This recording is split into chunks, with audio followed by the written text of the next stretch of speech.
Just as I am setting out to celebrate the conquest of my greatest enemy, just as the whole country is mingling my name with black incense, a beggar is sitting at my gate stinking of misery.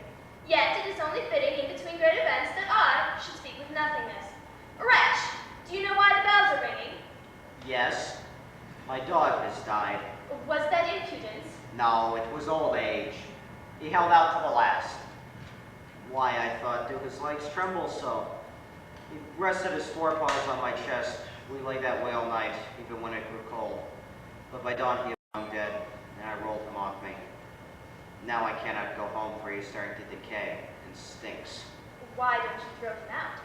That's no concern of yours. Your chest is as hollow as a drain hole. You ask foolish questions. Everyone asks foolish questions. Why all this questioning? Nevertheless, I shall ask another. Who brings you your food? For if no one brought you food, you'd be forced to go away.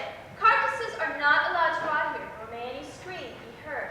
Am I screaming? Now you yourself have asked a question.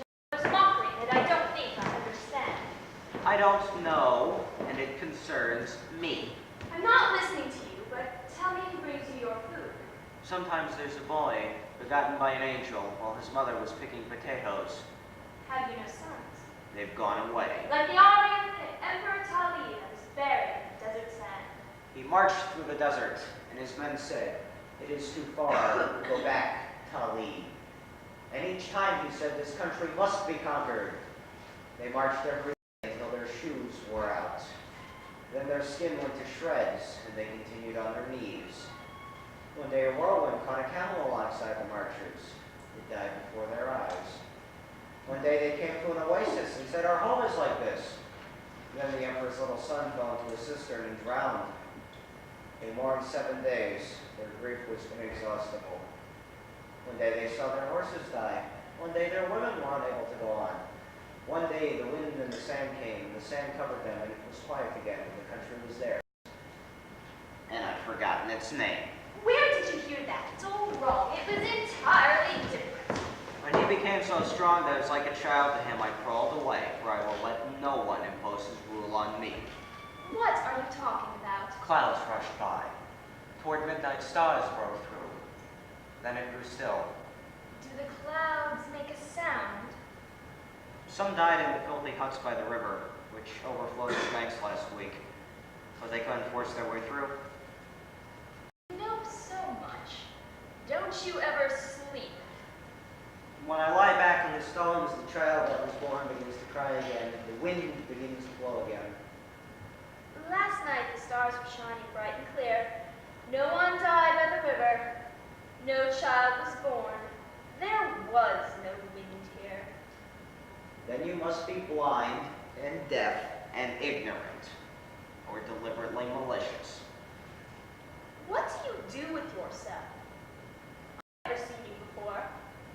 Where were you hatched? I noticed today that the corn is poor this year because there's been no rain. A dark, warm wind has been blowing from the fields.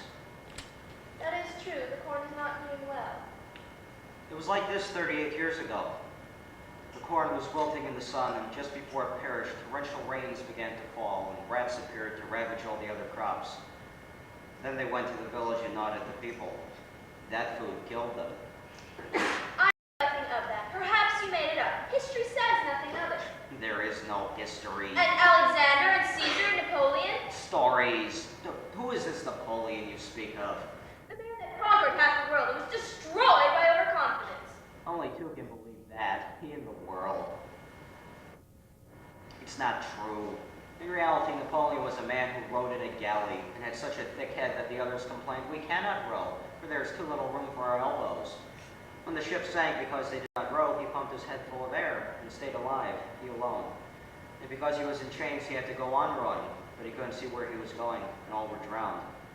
Then he shook his head at the world, and because it was so heavy, it fell off. I've never heard anything so silly. You have greatly disappointed me with that story. At least the others were well told. But tell me, what do you think of the Empress? There is no emperor. Only the people believe that there is one, and only one woman believes it's she. And when too many war chariots have been built and the drummers have learned to drum, there's a war and they look for an enemy. But the Empress is defeated. She has killed, not defeated him.